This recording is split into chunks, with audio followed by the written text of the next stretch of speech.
자, 다음 두 번째로 여러분들이 반드시 정리하셔야 될 질문들 같은 경우에는 이 성장 과정이라는 질문이다라고 할 수가 있겠고요. 이 성장 과정이라는 부분들에 있어서 가장 중요한 핵심 포인트, 우리가 면접이라는 부분들은 각각의 질문별로 평가를 하고자 하는 핵심이 있습니다. 그래서 평가하고자 하는 핵심이라 놓고 봤을 때 두 번째는 성장 과정이라는 부분에 있어서는 가치관을 평가하려고 한다라고 보시면 될 것 같습니다. 그래서 여러분들이 성장 과정이라는 질문들을 정리하는 부분들에 있어서는 가치관이라는 부분들을 표현한다라는 걸로 생각을 하셔야 돼요. 대체적으로 우리가 성장 과정 이러면은 어떤 아버지 얘기를 하거나 어머니 얘기를 하거나 이런 단순한 이야기를 하는 경우들이 있는데, 이런 것들이 나쁜 이야기는 아니지만 이런 것들이 면접관 입장에서는 가치관을 평가하려고 하는 측면들에 있어서 그냥 단순히 부모님 이야기만 했을 때에는 나의 가치관에 대한 부분들을 판단하기 힘들기 때문에 내가 가치관을 얻게 된 결정적인 계기나 사건 같은 것들, 이런 것들을 좀 정리하는 부분들이 필요하다라고 할 수가 있겠고요. 그리고 이제 면접에서 우리가 이런 대표적으로 나오는 기출 질문들 중에 하나는 본인이 가지고 있는 가치관이 무엇이냐라든지 어떤 상황에서 본인은 어떻게 행동할 것이냐,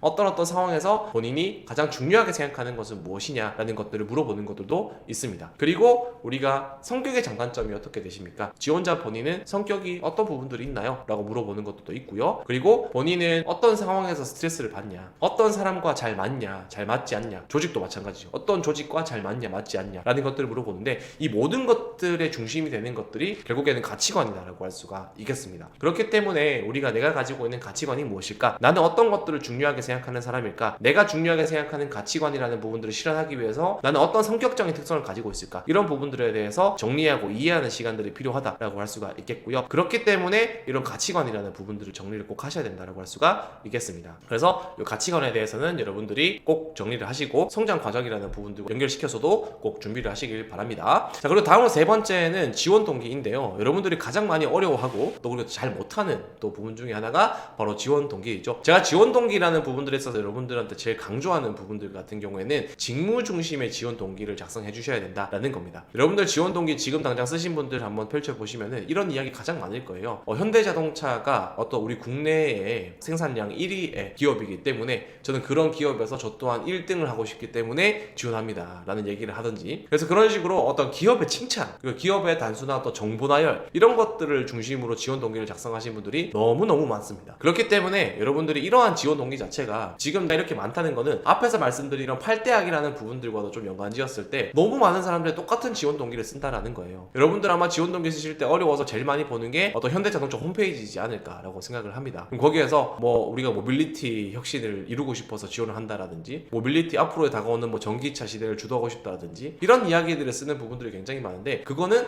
나뿐만 아니라 모든 사람이 쓸 수 있는 이야기잖아요. 그렇기 때문에 답변에 있어서 매력성이나 차별도가 없다라는 겁니다. 뽑아야 할 이유를 전혀 느낄 수가 없는 거예요. 그렇기 때문에 여러분들이 이런 지원 동기를 쓸 때에는 기업 칭찬, 정보 나열, 누가 추천했다, 이런 이야기들은 절대 저는 금지다라고 말씀을 드립니다. 그럼 어떤 걸 써야 되냐? 지원 동기 답변에서 차별성이 있으려면은 여러분들이 직무적인 관점에서의 지원 동기를 제시해주는 부분들이 필요하다라는 겁니다. 그래서 적극적인 형태의 지원 동기를 제시를 해줘야 된다라는 거예요. 나만의 이유, 다른 사람들이 침해하고 또 베끼고 따라 할 수 없는, 나만이 이야기해 줄 수 있는 것들이 필요하고, 그것들이 결국에는 직무 중심의 지원 동기가 돼야 된다라는 겁니다. 그래서 내가 가지고 있는 과거의 경력이나 경험이나 학업이나 교육상, 이런 것들을 좀 과정을 전체적으로 정리하면서 나는 어떤 일을 했을 때 재밌을까? 어떤 일을 앞으로 하고 싶다는 생각이 들었을까? 그런 것들을 이해하는 시간들이 필요하다라는 거예요. 그래서 직업관, 일에 대한 관점을 제시해 주시는 게 지원 동기의 핵심적인 부분들이다라고 할 수가 있겠습니다. 그럼 간단하게 좀 예시를 살펴보도록 할게요. 우리가 저는 국내 1위의 자동차 생산량을 가진 현대자동차의 일원이 되고 싶어서 지원했습니다. 이게 여러분들이 보통 많이 쓰는 지원 동기다라고 한다면은, 저는 지난 땡땡 경력을 통해서 쌓아온 생산 현장에서의 생산성과 품질 수준을 높이는 관찰력을 국내 1위 자동차 생산량이라는 위상을 가진 현대자동차에서 생산성과 품질의 최고 수준 유지에 기여하고 싶다는 생각에 지원하였습니다 라고 이야기를 할 수가 있는 거겠죠. 자, 이런 식으로 기업에 대한 칭찬이나 기업에 대한 정보가 들어간다 하더라도 그냥 격가지로 가볍게 조금 제시하는 부분들이 좋지, 여러분들이 그것이 완전히 나의 이야기의 중심이 되어서는 안 된다라는 겁니다. 그래서 지원 동기 같은 경우는